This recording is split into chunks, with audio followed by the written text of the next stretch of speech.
Boa noite, amigo internauta, boa noite, telespectador do Pautando. Hoje, 30 de abril de 2020, mais uma vez, João Gabriel e eu, aqui nos estúdios do Jornal da Cidade, trazendo para você as matérias, as informações, as notinhas políticas dos bastidores do Pautando.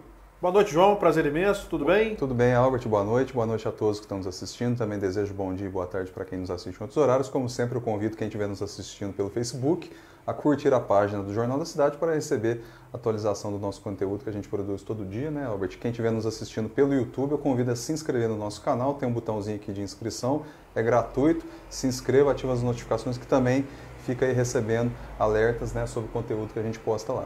João, dois assuntos que eu queria abordar com você, e a gente tem observado ao longo desses últimos 40 dias, a completar amanhã do fechamento do comércio em Poços de Caldas, e eu acredito que você vai compactuar do meu posicionamento em relação a tudo isso. A gente tem visto muito no centro da cidade várias vagas de automóveis preenchidas por veículos de pessoas que, se não tivéssemos a Zona Azul no município de Poços de Caldas, seria um caos a quantidade de automóvel girando no centro da cidade. Você vê que, infelizmente, você não acha vaga, mesmo com o comércio fechado em Poços de Caldas. Você percebeu isso? Percebi, Albert. Amanhã, né, sexta-feira, vai ser o dia em que vai se flexibilizar o comércio. Então, se a Zona Azul não voltar a funcionar a partir de amanhã, vai ser realmente muito difícil se estacionar. Hoje eu cheguei num jornal para trabalhar à tarde, Albert, ali por volta de meio-dia, meio-dia e meio. Eu demorei cerca de 20 minutos para eu achar uma vaga para estacionar. E quando eu desço de carro, eu não tenho essa dificuldade quando tem a Zona Azul funcionando, né? Então, a gente sabe que a Zona Azul ainda tem uma série de situações que podem ser melhoradas, né? Não é um sistema perfeito, mas ele é imprescindível para o funcionamento do trânsito aqui no centro de Poços de Caldas, Albert. E digo outra coisa, só é contra a Zona Azul quem quer estacionar de graça no centro. E o detalhe, né, João, é uma empresa que gera em torno de mais de 75 empregos diretos na EX Park em Poços de Caldas. Então nós sabemos que são pessoas que realmente necessitam, em épocas difíceis que nós estamos enfrentando, 75 empregos gerados por uma empresa acaba sendo um bom número de pessoas aí dentro do contexto geral da empregabilidade no município. Então, a gente tem observado isso e já faz dias que eu queria trazer para você, para que nós pudéssemos comentar com os nossos amigos internautas, com os nossos amigos telespectadores do Pautando, porque é difícil encontrar uma vaga realmente no centro da cidade. Para não falar que a gente está defendendo a EX Park, que a gente não tem compromisso em relação a nenhuma, eu vou enumerar uma série de situações que podem ser melhoradas. Só para você ver, Albert, parquímetros que às vezes não funcionam, sem né? dúvida. O aplicativo de celular que às vezes não funciona, sem dúvida. Né? Dificuldade de se pagar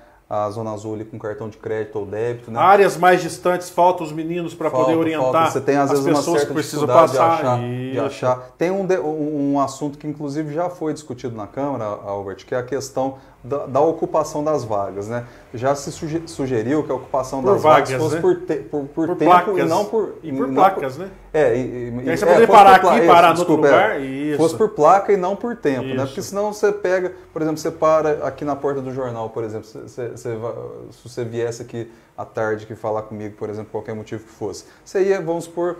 pagar meia hora para falar contigo. Mas aí você gastou 10 20 minutos. 20 minutos, né? Você perde os outros 10. Você perde os outros 10, sendo que depois você precisa ir em outro local. Na vizinha cidade de São João da Boa Vista é dessa forma. Pela placa do automóvel, e a pessoa paga 3 horas, ela pode parar durante esse período das 3 horas em qualquer área da cidade que tenha a disponibilidade. E aí, a partir do momento que vence as 3 horas, ele tem que renovar, diferentemente de Poços de Caldas, João. Tem uma reclamação também sobre a EX Park, Albert, que eu não sei se foi resolvida, mas de qualquer forma eu vou expor aqui a situação, que é a questão da placa do Mercosul. Sim, né? É outro problema. Inicialmente tinham motoristas aí que estavam encontrando dificuldade para colocar a placa do Mercosul, especialmente no aplicativo. Sem dúvida. Né? Eu não sei se a EX Park chegou a resolver esse problema, mas também é uma outra situação que, se não tiver resolvido, pode vir a ser resolvido. Então, o problema não é a Zona Azul em si, não é a EX Park, não tem nada disso. São situações que podem ser melhoradas, mas Sem é um dúvida. sistema que é importantíssimo e fundamental, independente de quem que explore. A CIA já explorou por vários anos, agora é a X-Park, se amanhã depois for uma outra, não interessa quem que vai mas explorar. tem que ter. A Zona Azul não pode deixar de ter. E um outro assunto, João, que está trazendo uma polêmica muito grande, após o decreto do prefeito em relação à flexibilização do comércio, no qual nós vamos falar também daqui a pouco no Pautando, e nas notinhas do segundo bloco, é justamente um decreto sobrepondo uma lei federal de utilização dos aposentados acima de 65 anos a imposto de causa, João. Fizeram um decreto limitando a utilização da circular para esse pessoal entre 10 e 14 horas, e existe uma lei federal que dá ampla liberdade para que os idosos possam utilizar o transporte público em qualquer horário, desde que não venha atrapalhar de forma alguma a operação da empresa. Agora, da forma que estão colocando, o Paulo Danilo nos procurou essa semana, acredito que deva ter procurado também você. Ele está muito preocupado que muitos idosos com atendimentos em médicos após esse horário vão ter que gastar R$8 para se mobilizar internamente na cidade para fazer o seu transporte, e muitos estão preocupados. É claro que a prefeitura precisa verificar em relação a isso. A empresa não tem culpa nenhuma, temos que deixar bem claro aqui, né, João? Porque a empresa está seguindo as normas do decreto colocado pelo senhor prefeito e pelo comitê Covid-19. Então, eu acho que é uma situação que tem que ser analisada friamente com relação a isso, né, João? É verdade. Eu vou tentar justificar esse assunto. Se eu falar besteira, quem estiver nos assistindo pode digitar aí no campo de comentários. Assim, João, você falou besteira. Mas eu acho, Albert, que talvez, pelo fato do município ter decretado estado de calamidade em saúde pública, pode se justificar essa restrição. Não sei se eu estou certo, entendeu? Penso que pode ser uma justificativa que, inclusive, o próprio comitê utilizou para fazer essa restrição. Mas muitas das marcações de consultas dos idosos, João, a gente tem que salientar que são marcadas há 2, 3, 4 meses atrás e com datas para ser atendida agora. Então é o que o Paulo Danilo nos disse, e preocupado em relação a isso. Sim. As pessoas podem perder as consultas em virtude desse problema em relação a não possibilidade de utilizar o ônibus. Então, eu acredito também, concordo com você, que pode ter havido esse estudo em cima disso, apesar que foi prometido. Porque a situação de calamidade pública em saúde, ou qualquer outra que seja, dá alguns poderes extras para o município, você entendeu, Albert? Então, pode ser, né? Por isso que eu estou dizendo assim, se eu estiver falando besteira, alguém que saiba mais do que eu pode aí me corrigir nos comentários, mas eu imagino que a intenção da prefeitura, quando fez essa restrição, foi com base no decreto de calamidade e, evidentemente, para restringir a circulação de pessoas, especialmente pessoas idosas, porque a gente sabe que é o principal público-alvo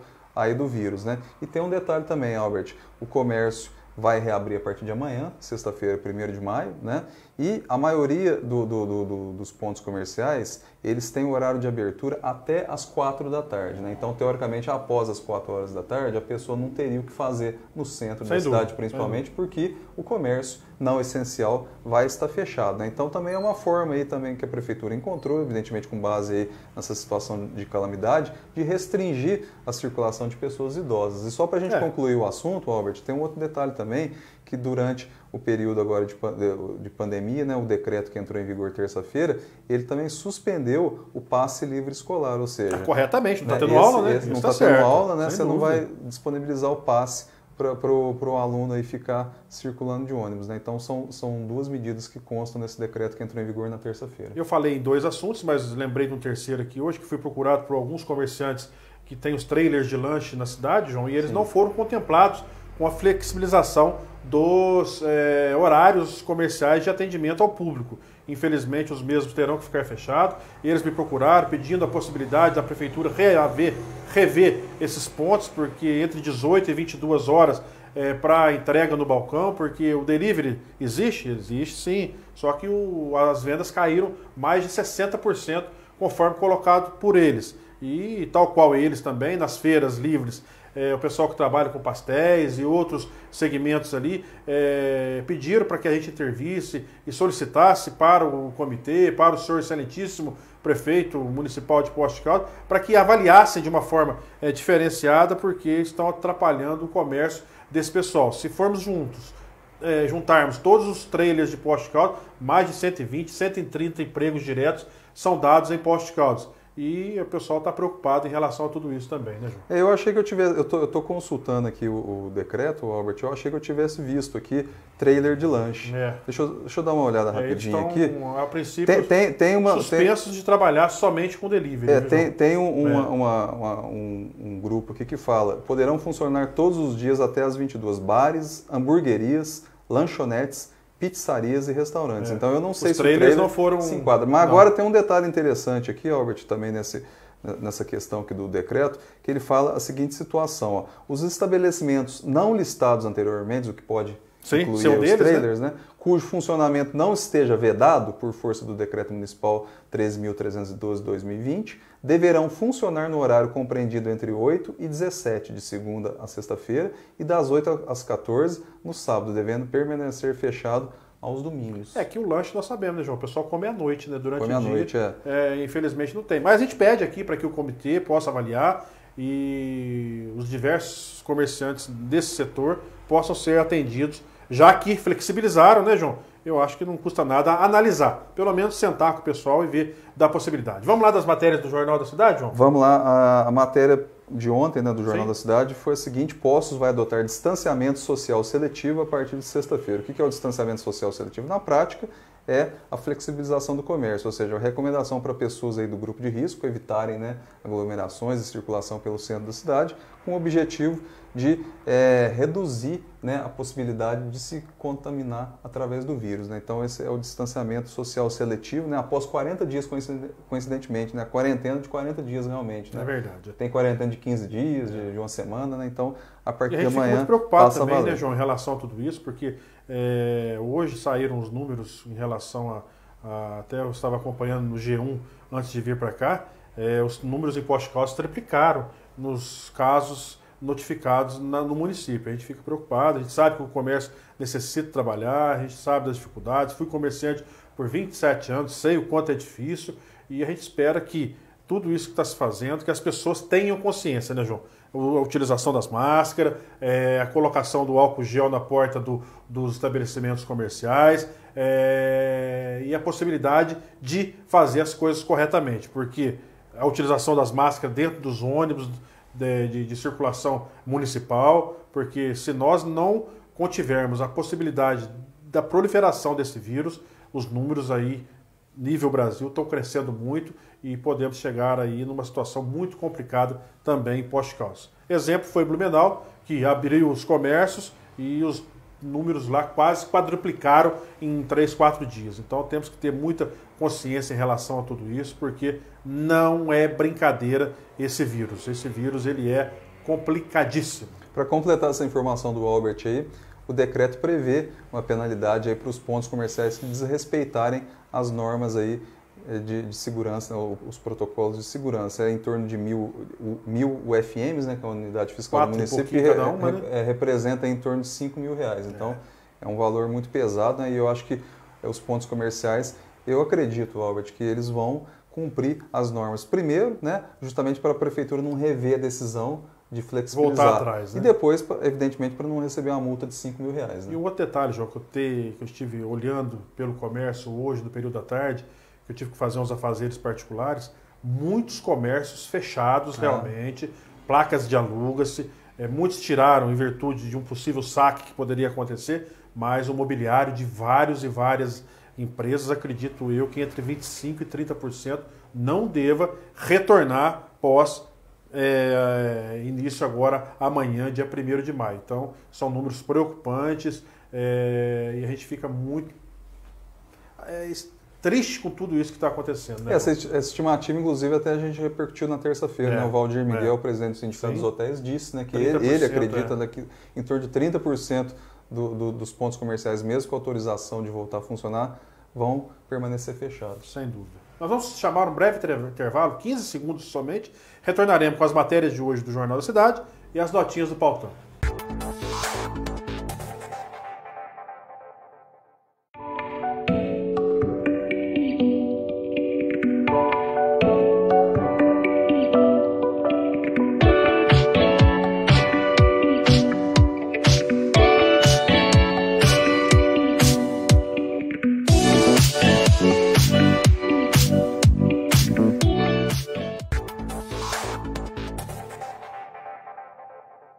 Retornamos ao vivo aqui nos estúdios do Jornal da Cidade e agora repercutiremos as notinhas do Pautano. Vamos lá, João? Primeiro as matérias, né? As matérias, a matéria é o jornal de quinta-feira de hoje, né, 30 de abril. Santa Casa confirma a demissão de 14% do seu quadro de funcionários.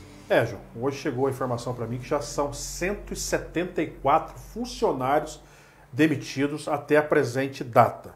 São quase 25% já.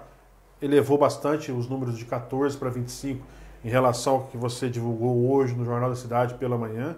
E bem em épocas de pandemia, eu estava vendo hoje, durante o almoço, no programa Conversa com o Povo, do nosso amigo Chico de Assis, uma entrevista do Arnaldo Sá, que é o atual... Ricardo Sá, que é o atual administrador da Santa Casa. Ele disse que a folha de pagamento representava 75% da arrecadação do que o hospital tem mensalmente. E agora, com esses 174, os números que chegaram para mim durante a tarde, vão cair em torno aí de 52% a 55% o número de que vai em relação à folha de pagamento mensalmente da Santa Casa. Então, são números preocupantes, ainda mais em época de pandemia, né, João? Se a Santa Casa fosse um órgão público, tinha estourado a lei de responsabilidade fiscal, né? Há muito tempo. 75%, então é inviável. Então, ao mesmo tempo que a gente lamenta as demissões, né, Albert, porque no momento de pandemia você ser demitido do seu emprego é uma coisa muito complicada, ao mesmo tempo a gente tem que entender o lado da Santa Casa. Ela não tem condição de continuar funcionando do jeito que está. A gente já falou várias vezes aqui que a Santa Casa gasta 6 milhões de reais por mês e arrecada 5. Então tem um déficit aí. Agora, vamos ser sinceros, se estão mandando 174 pessoas embora, conforme nós recebemos a informação hoje no período da tarde, para que tem esse tanto de gente contratada ao longo desses últimos anos? É uma pergunta que tem que se fazer também, inchado, né? Então, inchado. Ou está inchado, ou a gente precisa realmente saber o que foi, o porquê dessas contratações. Era aí cabide de emprego de determinados setores da prefeitura que pediam para os administradores contratarem? É uma pergunta que fica no ar também. Se a Santa Casa voltar pós saída desses 174 servidores e continuar tocando normalmente, é que realmente existia um inchaço muito grande. Eu vi um comentário, João, que teve assessor de comunicação da Santa Casa que estava ganhando R$8 mil por mês. São números complicados de se justificar também em relação a isso. Um assessor de imprensa ganhar quase R$8 mil, burburinhos aí no meio político. Não tive acesso ao extrato de salário dele, também não cabe a nós também sabermos, porque a Santa Casa é uma entidade particular, mas com o dinheiro do povo nós poderíamos também ter acesso às informações de salários lá dentro também. Então é muito complicado também determinados setores com salários altos que existiam dentro da Santa Casa, né? A Santa Casa é uma entidade particular, mas muita gente manda, né? Então esse é o problema. E tem outro detalhe, vamos comparar, por exemplo, com Unimed e Climep, por exemplo, que são operadores de saúde, né? E são particulares, né? Lá na Unimed e na Climep não tem essa farra. De forma alguma. Não tem a farra de emprego. O maior salário dentro da Climep, eu já até citei dias atrás, é R$7 mil ali, João. Tirando o Lucas, que é o diretor administrativo, o resto ali é R$7 mil para baixo. Agora, você pagar 8 mil para um assessor de imprensa, me poupe, né? Mas na Câmara o assessor ganha 5, né? Então, é complicado, né, João? É difícil, né? É muito complicado, né? É isso aí. Vamos ler a próxima aqui que eu fechei aqui agora. Espera só um pouquinho. Vamos essa notícia aqui é importante também, Albert, que a gente destacou hoje. Postos vai receber mais 480 testes rápidos nos próximos dias. A gente reclamou disso no programa anterior, né, de terça-feira. Postos de Caldas, no começo do mês, comprou 200 testes, né? Eu até havia dito isso na terça-feira, que havia comprado os testes, mas eu não falei a quantidade porque eu não sabia, porque a prefeitura não tinha informado na época. Dúvida. Então, comprou os 200 testes e agora, nos próximos dias, a Regional de Saúde de Pouso Alegre vai encaminhar para postos mais 480. Então, vai ser possível aí, talvez, atender aquela demanda reprimida, né? E aquela suspeita, né, de subnotificações que existem aqui em Poços de Caldas. Já que está se fazendo essa flexibilização e já entrou nos cofres da Prefeitura 5,8 milhões de reais, do qual nós vamos comentar daqui um pouco, e 3 milhões devolvidos da Câmara, eu acho que o prefeito e o senhor secretário de Saúde deveriam comprar pelo menos uns 2, 3 mil testes para a cidade, porque na flexibilização do comércio, acredito eu, e eu acho que você também pode vir a complicar, e precisa-se desses testes o mais rápido possível. inclusive hoje foi objeto de postagem. Nós vamos comentar também das duas pessoas que são ligadas à área de saúde, uma médica e uma fisioterapeuta, né? Então nós precisamos desses testes em números expressivos, porque o Brasil ainda não faz a testagem corretamente dos seus mais de 1 milhão de casos aí, Brasil afora. Vamos falar sobre os casos? Sem dúvida, vamos lá. Então, essa notícia aqui também foi um caso que repercutiu muito ontem, a gente está trazendo hoje mais detalhes. 2 profissionais de saúde de Poços testam positivo para a Covid-19. E agora uma notícia contraditória essa, Albert, também baseado no boletim epidemiológico. Cresce o número de pacientes que tiveram alta clínica em Poços de Caldas. Então, ao mesmo tempo aí que a gente tem a preocupação aí de se contrair o vírus, também está acontecendo altas clínicas, ou seja, a pessoa está curada, claro, né? Ou então não teve o vírus, ou qualquer coisa parecida, estava ali num isolamento, ou estava sendo monitorado. Então, isso é importante. Segundo os números de ontem, eu não tive acesso ainda aos números de hoje, são 322 pacientes que tiveram alta clínica. Que bom, e 37 tiveram o exame descartado, ou seja, aquele exame laboratorial foi descartado. O que mais me intriga em relação a tudo isso, João, é que a própria médica teve que precisar fazer a procura de um laboratório particular para fazer o seu teste. Agora, me poupe, né, senhor secretário, senhor prefeito, vocês não estão fazendo teste nem nas pessoas que estão na linha de frente do Covid-19? Robert, mas essa médica aí também, ela atende na rede particular. Sim, sem dúvida. Né?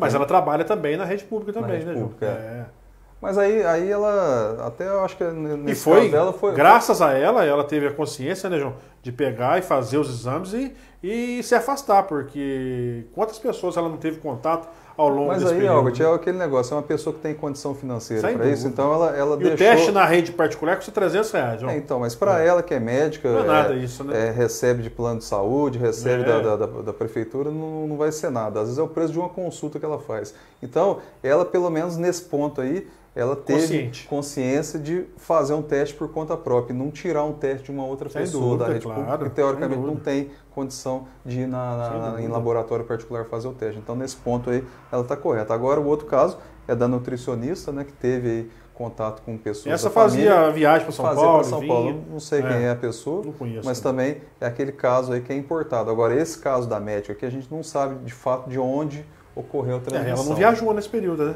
Isso também. Não sei, pode ser que ela, nos atendimentos que ela, às vezes, Albert, também agora eu estou fazendo chutômetro, né? Achismo e especulação. Às vezes ela atendendo pacientes, né, que estão aí na policlínica, que estão na UPA e que contato com alguém de fora, tudo bem, mas é um comunitário, né, João? Coisas que o próprio Mosconi ontem no depoimento dele e no último domingo na live com o prefeito, ele disse que nós não tínhamos transmissões comunitárias em Poços. Então prova-se que hoje nós temos. De casos confirmados. Né? Mas agora nós temos. Agora teoricamente né? Esse foi contraído aqui em Poços. Né? Então é o que eu estou dizendo. Ela pode ter contraído esse vírus aí de uma pessoa que contraiu de fora, né? E aí o negócio se espalha. Por isso que tem as questões aí polêmicas do isolamento social, o distanciamento social seletivo e tudo mais. Vamos às notícias do Pautando? Vamos lá, pautando, deixa eu fechar aqui mais uma vez, deixa eu abrir aqui. Eu queria destacar uma última notícia aqui, Albert, pode? Vamos lá. Só para a gente finalizar aqui. A gente falou isso na terça-feira a respeito da questão do auxílio emergencial. Sim, das das grandes filas que estão acontecendo. Tanto na Rua São Paulo, aqui na Caixa Econômica, quanto na Santa Catarina para São Paulo e na São Paulo ali embaixo, tinha filas muito longas, né? Amanhã, 1º de maio, começa a funcionar uma consultoria aí da prefeitura através daquele recém-criado comitê de economia que vai funcionar no Poços Fácil, né? E ali, entre os serviços oferecidos, Albert, vai ter também da Secretaria de Promoção Social e ela vai prestar ajuda às pessoas que precisarem de informação sobre o auxílio emergencial. Porque tem muita gente indo nessas filas aí da Caixa, Albert, em busca de informação. E não sabe, né? Então está ocupando o espaço, né, de outras pessoas que de fato estão indo ali para sacar o dinheiro. Né? Então a prefeitura ficou atenta nesse ponto, a gente tem que elogiar essa iniciativa e eles estão fornecendo esse serviço a partir de amanhã ali no Poços Fácil, na Rua Marechal Deodoro, né, vai fazer auxílio também para essas pessoas que estão em busca do auxílio emergencial do governo federal. Que possa ajudar a população, que é o mais necessário nesse momento, porque é o que você falou, muitos estão indo fazer aí às vezes desnecessariamente. Desnecessariamente. Né? E tem outra questão também, só para a gente concluir esse assunto, tem um calendário de saques, né? Sem dúvida. Então, nascidos ali em determinado mês, dependendo do dia, não é para ele ir lá sacar, né? Então, isso tudo aí gera fila. Gera fila. Pautando de quarta-feira, 29 de abril. Capina. Os vereadores retomaram ontem as sessões ordinárias, ontem no caso 28, mas ainda de forma remota. Um dos momentos mais tensos da sessão foi a análise do processado legislativo sobre o projeto de lei que proíbe a capina química em postos de causa, de autoria do vereador Paulo Tadeu. Com o parecer pela aprovação, a proposta que estava em segunda discussão acabou não sendo votada porque o vereador Maurivan apresentou uma emenda. O vereador Paulo Tadeu lembrou que a proposta já está em discussão desde 2017 e que, apesar de reconhecer o direito de Maurivan apresentar a emenda, considerou desnecessária, já que o tema foi amplamente debatido nas comissões internas. Ele ainda destacou que, desde então, o projeto tem enfrentado resistência pela sua aprovação, através de manobras feitas por vereadores situacionistas. Diante do impasse, a sessão foi suspensa e, na volta, Maurivan disse que manteria a emenda em respeito, entre outras coisas, ao próprio vereador Paulo Tadeu. Pode continuar, né? Claro, vamos lá. Paulo Tadeu revelou, então, que Maurivan havia dito durante a suspensão da sessão que iria retirar a emenda para que o projeto fosse, enfim, votado, mas que mudou de ideia na retomada das discussões. Paulo Tadeu ainda afirmou que uma pessoa que grava áudio em grupo de WhatsApp da Câmara, o chamando de terrorista devido à sua preocupação com a pandemia de Covid-19, não é alguém que o respeite. E, por fim, os vereadores Lígia Podestá e Ricardo Sabino ainda pediram que a emenda fosse para a Comissão de Finanças, o que o vereador Paulo Tadeu considerou que foi mais uma ação para postergar a votação da proposta. Resumindo e concluindo, não será aprovado. Infelizmente, existem essas manobras do Executivo com esses vereadores que, para mim, infelizmente, não mostraram o que vieram. Meu amigo Maurivan, o Maurão, né? O grande Maurão da passagem do ano, e a tal da Lígia, o Wilson e Ricardo Sabino, que infelizmente tiveram uma votação expressiva, mas não mostraram que vieram nesse mandato frente à Câmara Municipal de Poços de Caldas. O que pegou todo mundo de surpresa foi o seguinte, né? O projeto estava em segunda discussão. Né? Aí, de repente, você apresenta uma emenda, sendo que o projeto está sendo debatido na Câmara desde 2017. Esse projeto aí, para quem não entendeu ou quem não sabe, é o seguinte: o Paulo Tadeu quer que se proíba o uso de capina química, ou seja, você jogar veneno na rua. O veneno, ele evapora, circula pelo ar, do mesmo jeito que a gente está discutindo a transmissão do vírus, aí, que ele acontece pelo ar, pelo contato físico e tudo mais. O veneno, ele também se propaga pelo ar. Então, você envenena animais, você envenena as pessoas, você envenena o meio ambiente. Então, é uma preocupação do Paulo Tadeu. E ele não está criando nada de novo. Ele está se baseando em legislações que já acontecem em várias outras cidades do Brasil. Né? Então, a preocupação dele é essa. Inclusive, Albert, preservar os próprios servidores. Com certeza. Porque eles que têm que aplicar o glifosato, né? Futuramente vão ter problema de saúde. Na verdade, então, assim, é uma preocupação que o Paulo Tadeu tem com os servidores, com a sociedade, com o meio ambiente e com a prefeitura, porque pode evitar amanhã depois que a prefeitura seja processada. Ações judiciais, verdade. Né? Só que, infelizmente, se dependermos desses vereadores, dessa legislatura, infelizmente, o olhar mais apurado em relação a esse assunto não passará e, infelizmente, não será votado. É isso aí. Pautando de quinta-feira, cultura. A classe artística de Poços de Caldas sofreu mais um duro golpe com a edição do decreto municipal publicado na terça-feira, que suspende por tempo indeterminado os editais de cultura, além dos editais de turismo, esportes e promoção social. Os produtores culturais esperavam a divulgação na véspera dos resultados do edital. Então, o decreto entrou em vigor na terça, 28. Estava previsto inicialmente que na segunda, 27, ia sair o resultado desses editais aí, né? Foi suspenso? Não saiu o resultado na segunda e no dia seguinte eles foram surpreendidos com a suspensão do edital. A próxima notinha. A estimativa é que a medida afete diretamente cerca de 300 pessoas, sem contar prestadores de serviço. O decreto também proíbe a reabertura de casas de shows, bem como apresentações musicais ou artísticas em estabelecimentos ou espaços públicos abertos ou fechados. Na prática, os artistas estão sem condições de trabalhar na cidade.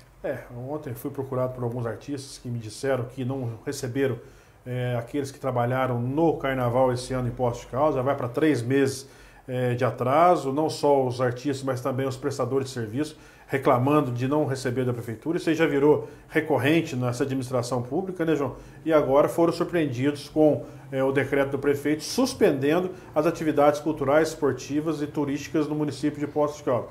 É claro que nós sabemos das dificuldades de todos os ativistas culturais, esportivos no município, e esse decreto vai atrapalhar muito o dia a dia de cada um deles, né, João? A gente sabe que o artista, né, Albert, principalmente o artista local, que ele é o elo mais fraco, né, na cadeia produtiva da cultura. Né? Então, se ele não tem autonomia financeira para impor à prefeitura que ele quer receber antecipadamente para fazer o show. Então, ele não é um artista de grande porte nacional que recebe antes de fazer o show. Igual a Zizi Posse, né, que aqui ele pagou na época 80 mil reais antecipados. Antecipados, né? Senão ela nem aparecia aqui. Né? Então, infelizmente, os artistas de Posse não estão no mesmo nível de condição, por exemplo, do que a Zizi Posse que o Albert citou. Tem também o Ed Mota, que apresentou na edição seguinte do Júlio Fest lá, né, e também recebeu antecipadamente o seu cachê. Então, eles têm que se sujeitar a essas questões de se apresentar, gastar, né, com prestadores de serviço para fazer ali a cenografia e demais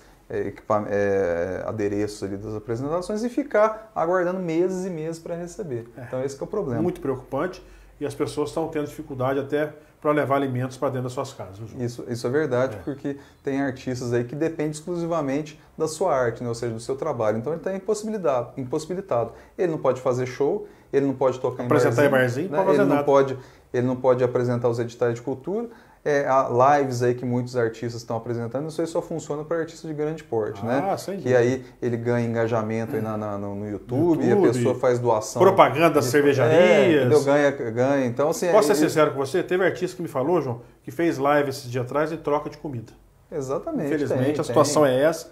É preocupante e nós temos que analisar ambos os lados, tanto do lado do comitê, mas se já que flexibilizou tanto da forma que foi flexibilizado, eu acho que poderia ter olhado com bons olhos os ativistas culturais do município de Poços de Caldas. Se eu ouvir um ativista cultural, cantor, dizer que fez uma live em troca de um lanche, porque ele não tinha condições de comer aquele lanche, é triste de cortar o coração. Exatamente. A sequência aqui das notinhas aqui é ainda sobre o assunto. Outro ponto que incomodou os artistas é que o recém-criado Comitê de Economia, que desenvolve ações para minimizar os efeitos da pandemia em Poços, tem como representante do setor apenas o secretário municipal de Cultura, Ricardo Oliveira. Pode continuar? Claro, vamos lá. Em uma reunião online organizada por vereadores e membros da sociedade civil, o representante do Conselho Municipal de Cultura, Pedro César Carvalho de Moraes, como convidado, pleiteou junto ao secretário de Desenvolvimento Econômico, Social e Trabalho, Tiago Mariano, integrar o comitê e foi informado de que haveria a possibilidade de diálogo. No entanto, a Prefeitura definiu que o secretário de Cultura será o representante dos artistas junto ao comitê e que o mesmo está fechado para receber representantes da sociedade civil e ou empresários da cultura, o que descarta a possibilidade de algum agente cultural vir a participar. Para vocês verem, ativistas culturais, como que uma administração pública fecha as portas para vocês. Foi solicitado de uma forma bastante coerente, tranquila, a possibilidade de alguém fazer parte do comitê para discutir, conversar, ponderar as coisas e numa atitude irrepreensiva por parte do senhor prefeito municipal, não aceitou que fosse colocado nenhum de vocês na discussão em relação a isso. Isso mostra que, infelizmente, vocês estão descartados e essa administração não preocupa em relação a vocês o que está acontecendo no dia a dia da cidade. Logicamente que a gente tem que entender que tem vários setores da sociedade civil que não foram contemplados no Conselho de Economia, né? Evidentemente que o da cultura aqui também não foi, mas a gente tem que ver que é importante ter um representante da cultura nesse comitê por um simples motivo. A cultura e a rede hoteleira possivelmente vão ser os setores que vão mais demorar para voltar a funcionar plenamente. Né? Enquanto amanhã a gente está comentando aqui de flexibilização e tudo mais e tal, o pessoal da cultura e a rede hoteleira, eles vão ficar ainda esperando a situação melhorar. Né? Isso aí pode acontecer no segundo semestre, pode acontecer no final do ano. Então a perspectiva é a pior possível para esses dois setores. Então é importante ter um representante da cultura, mas um representante mesmo da cultura, não o secretário municipal de cultura, que evidentemente ele vai defender os interesses da prefeitura e não dos artistas. Então, nesse caso, é importante ter ali um representante da classe artística por esse motivo, Albert. E ainda mais porque o comitê tem como objetivo ajudar a minimizar os impactos da pandemia. Né? Então, a classe artística está sendo muito penalizada. Estamos chegando ao final do programa, suas considerações finais? Encerramos mais uma edição do Pautando, lembrando que a coluna Pautando circula no Jornal da Cidade todo dia de forma digital, de terça a sexta-feira, e no final de semana impresso mais digital. Nesse momento de pandemia, o impresso estava sendo oferecido só para os assinantes, né? Mas eu acho que a partir agora de amanhã as bancas também vão ter condições de reabrir. Quem quiser adquirir o jornal físico do final de semana vai estar à disposição a partir de amanhã, feriado, né? A gente não vai trabalhar amanhã por conta também do 1º de maio. E também lembro que quem quiser fazer uma assinatura digital do Jornal da Cidade, é muito barato, R$30 o trimestre, recebe por WhatsApp ou e-mail. Quero deixar aqui um grande abraço a todos, lembrá-los que a partir de amanhã é obrigatória a utilização das máscaras nos ônibus municipais, na entrada dos comércios e que as pessoas possam se prevenir, porque os números Brasil afora estão aumentando cada dia mais. Esperamos que a nossa querida Poços de Caldas não se torne aí uma referência negativa para a imprensa nacional em relação a tudo que possa acontecer. Um grande abraço a todos, muito obrigado, um excelente feriado, um bom final de semana e até terça-feira, se Deus quiser, com mais um Pautando, a versão online da coluna de bastidores do Jornal da Cidade.